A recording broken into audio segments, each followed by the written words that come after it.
Anyone can start. Just want your initial reaction to the league's announcement of expansion, expanding into Cleveland, Philly, and Detroit, and just what you've seen this league do with expanding into new teams into new cities as well. Yeah, I think it's great. I was watching like the little cute videos of kids from like Philly talking about having a team. So I think it's awesome. Anytime there's growth of women's sports in this league, it's a big deal. So I'm really excited. We've seen kind of that announcement be paired with some reactions in terms of CBA negotiations, player reps talking about that. When you see kind of league expansion news coming out, what do you feel like that means further tempers anything wrong with CBA negotiations? Yeah, I mean, I think it's a good point of emphasis for us because, the league is saying that we're growing, we're expanding, business is growing, and so that's a sign to us that, some of the things that we're asking for aren't realistic. And so I think that's the mentality that we have. Do you feel like the league is at a point where it's ready for that expansion? Or do you feel like that's just what's crowded?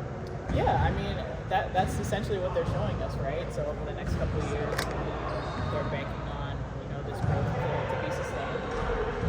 And it says a lot about, people that are investing in sports and a lot about the cities that they're in. I think there are already cities that love basketball and love the game, but, now they have something to show for it. Elizabeth, I know Satu had mentioned a couple of days ago that the players weren't satisfied with the first proposal that you guys were given. Can you elaborate at all on what aspects were missing from that?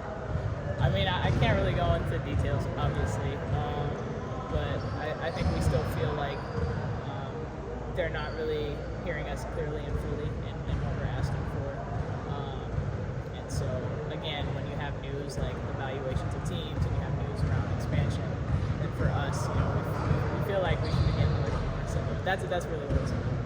We've seen a lot of post-to-post action between you and Angel with Camilla being out. How would you assess what Angel's facilitation abilities are and how she's been? She says post feed the best to post. So just how would you assess just how she's grown as a facilitator in this offense to bigs and then also to kickouts?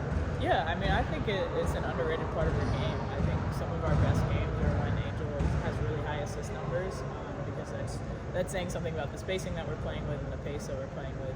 And she's done a good job of getting better at that each game. So, huge shout out to her. I mean, Eastern Conference Player of the Week.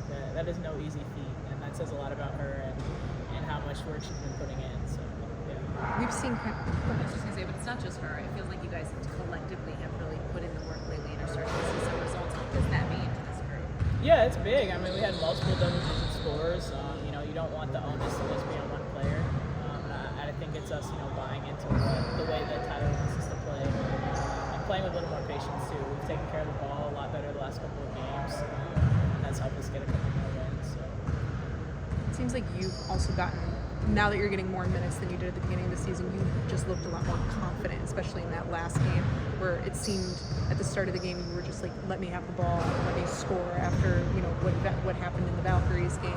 How are you really growing into this confidence that, I'm not going to say you were robbed of last year with the injury, but having more games and more time to showcase the growth that you've added to your game? Yeah, sure. I mean, I think for me, just being aggressive is really important. I think people have a lot of confidence in me. My teammates have a lot of confidence in me, and so showing that and more aggressive play offensively allows for us to have some success. Oh, hey, Coach.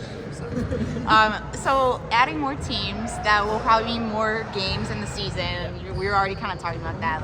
Do you think adding more teams means that there should be more roster spots for each existing team? Yeah, it's the roster spot thing is interesting to me. I mean, I think, we can have at least one additional spot. I don't know what that looks like as far as hardships and how the language might change in that.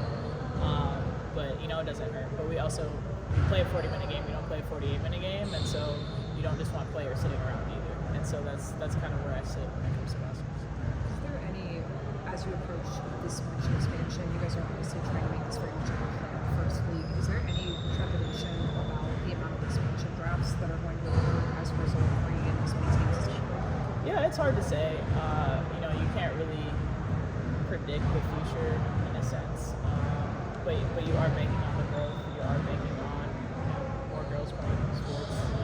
You're banking on a couple things that we can't quite see yet. So yeah, it's kind of a wait and see. Thanks, Eve. Thank you, Evo.